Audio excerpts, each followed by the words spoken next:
আসসালামু আলাইকুম, কেমন আছেন সবাই? আশা করি সবাই ভালো আছেন। যে যেখান থেকে এই ভিডিওটি দেখছেন সবাইকে শুভেচ্ছা জানাচ্ছি। আজকের ভিডিওতে জানিয়ে দেব কুয়েতের সর্বশেষ খবর। প্রথমেই জানিয়ে দিচ্ছি একজন কুয়েত প্রবাসী বাংলাদেশি রেমিটেন্স যোদ্ধার মৃত্যুর খবর।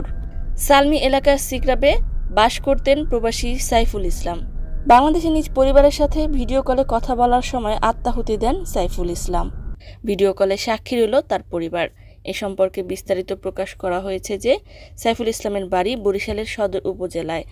তার বন্ধু প্রবাসী লিটু মিয়া জানান যে সাইফুল গাড়ির গ্যারেজে কাজ করতেন। পারিবারিক ঝামেলার কারণে তিনি এই কাণ্ড ঘটিয়েছেন। সাইফুলের এক ছেলে ও এক কন্যা সন্তান রয়েছে বাংলাদেশে। আত্মহত্যার ঘটনায় সালমি থানায় একটি মামলা দায়ের করা হয়েছে। আরও একটি আত্মহত্যার ঘটনা ঘটেছে কুয়েতের সেবদি এলাকায়। একজন নেপালি গৃহকর্মী তার নিজ কফিলের বাসায় বিষ খেয়ে আত্মহত্যা করতে চায়। তবে তাৎক্ষণিকভাবে ওই বাড়ির অন্যান্য সদস্যরা বিষয়টি টের পেলে তাকে হসপিটালে নিয়ে যায়। তাৎক্ষণিকভাবে চিকিৎসার কারণে সে আত্মহত্যায় ব্যর্থ হলেও তাকে হসপিটালে ভর্তি করে রাখা হয়েছে। অন্যদিকে ধরপাকড়ের ব্যাপারে স্বরাষ্ট্র মন্ত্রণালয় সূত্র প্রকাশ করেছে যে আল আহমদী নিরাপত্তা বিভাগ খায়রান এলাকায় বিশেষ অভিযান চালিয়ে 462টি ট্রাফিক লঙ্ঘন, 7টি পরিবেশগত লঙ্ঘন এবং মাদক সংক্রান্ত অপরাধের জন্য গ্রেফতার, পলাতক মামলা, আকামা আইন লঙ্ঘন এবং অশালীন কাজে জড়িত থাকা ব্যক্তিদেরকে আটক করেছে। সেই সাথে নিরাপত্তা বিভাগ কোস্টগার্ডের মাধ্যমে কুয়েতে অবস্থিত সাগরগুলোকে পর্যবেক্ষণ করেছে। সাগর তীরবর্তী যে সমস্যাগুলো রয়েছে সেগুলো সমাধানে এগিয়ে এসেছে। সাগরের ভেতরে অবৈধভাবে রাখা ইয়ট, জাহাজ, নৌকাগুলোকে সরিয়ে দিয়েছে।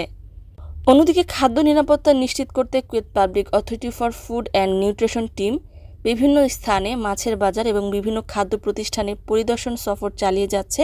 বেশ কয়েকটি লঙ্ঘন রেকর্ড করা হয়েছে।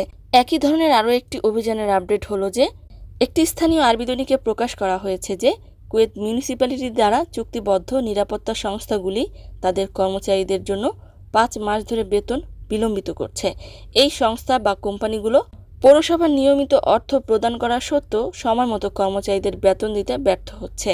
মিউনিসিপ্যালিটি টিম এই সংস্থা বা কোম্পানিগুলোকে তাদের কর্মচারীদের বেতনের বিষয়ে হুঁশিয়ারি প্রদান করেছে এবং তাদের বিলম্ব সম্পর্কে সতর্কতা জারি করেছে।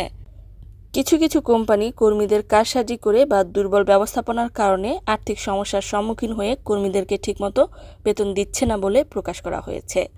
অন্যদিকে নতুন ভাইরাসের ব্যাপারে কুয়েত স্বাস্থ্য মন্ত্রণালয়ের উপদেষ্টা ডক্টর ঘানেম আল হাজালাইন জানিয়েছেন যে কুয়েতে মানকিপক্সের কোনো রোগী শনাক্ত হয়নি। মানকিপক্স থেকে কুয়েত নিরাপদ রয়েছে, আলহামদুলিল্লাহ। অন্যদিকে বিদ্যুৎ ও পানি মন্ত্রণালয় থেকে জানানো হয়েছে যে কুয়েতের বেশ কিছু এলাকায় মেরামত সহ বিভিন্ন কারণে বিদ্যুৎ বিভ্রাট দেখা গিয়েছে। এর মেরামতের কাজ চলছে, খুব শীঘ্রই এই সংকট নিরসন হবে। তবে সবাইকে সতর্ক করে বলা হয়েছে যে যে সকল এলাকায় কারেন্ট থাকবে না অথবা কারেন্ট চলে যাবার আশঙ্কা রয়েছে তারা যেন বিদ্যুৎ চালিত লিফট ব্যবহার না করে। সম্মানিত ভিউয়ার্স, আজকের মতো ছিল আপডেট। পুরো ভিডিওটি দেখার জন্য ধন্যবাদ। ভিডিওটি ভালো লাগলে লাইক, কমেন্ট, শেয়ার করে দিবেন।